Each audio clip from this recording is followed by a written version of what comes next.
मागेल त्याला सौर पंप योजना, शेतकऱ्यांत पसरला संभ्रम। तत्पूर्वी चॅनेलला सबस्क्राईब करून ठेवा। संदेशाला पैसे भरण्याचा, तर अधिकारी म्हणतात खात्री करा। मागेल त्याला सौर कृषी पंप या योजनेअंतर्गत तुळजापूर तालुक्यातील मागणी नोंदविलेल्या शेतकऱ्यांना अज्ञात क्रमांकावरून लाभार्थी हिश्शाची 32,000 रुपयांची रक्कम भरण्याचे आवाहन करण्यात आले आहे। याबाबत पडताळणीसाठी गेलेल्यांना महावितरण सदरील रकमेची हमी घेण्यास तयार नसल्याने शेतकरी संभ्रमात सापडले आहेत।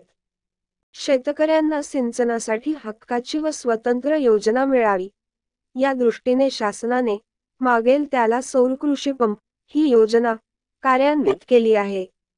या योजनेअंतर्गत सर्वसाधारण गटाच्या शेतकऱ्यांसाठी केवळ 10% रक्कम लाभार्थी हिस्सा भरून सौर पॅनल्स व कृषी पंपाचा पूर्ण संच लाभार्थ्याला दिला जातो।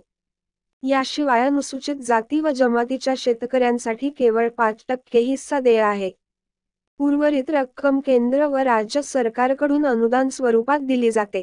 जमिनीच्या क्षेत्रानुसार लाभार्थी शेतकऱ्यांना 3 ते 7.5 अश्वशक्ती एचपी क्षमतेचे पंप दिले जातात। वीज बिल व लोड शेडिंगची चिंता नसल्याने पिकांना अखंड सिंचनाचा फायदा होतो। त्यामुळे ही योजना शेतकऱ्यांमध्ये लोकप्रिय होत आहे। तुळजापूर तालुक्यातील अनेक शेतकऱ्यांनी या योजनेत सहभागी होऊन लाभ मिळवण्यासाठी ऑनलाईन अर्ज केले होते।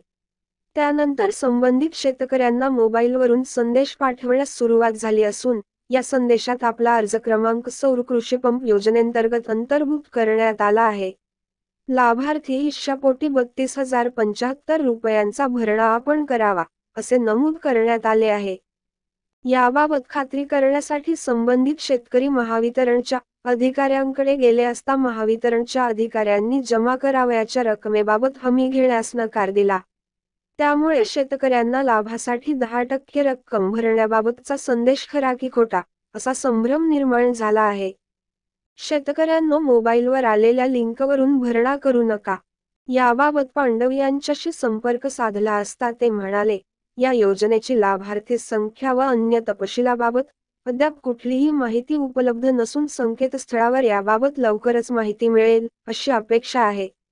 लाभार्थी शेतकऱ्यांनी मोबाईलवर आलेल्या लिंकवरून कुठलाही भरणा न करता सेतू केंद्रावर ज्या संकेतस्थळावर ऑनलाईन अर्ज दाखल केले आहेत त्याच संकेतस्थळावर खात्री करून रकमेचा भरणा करावा, असे आवाहन उपकार्यकारी अभियंता पांडव यांनी केले।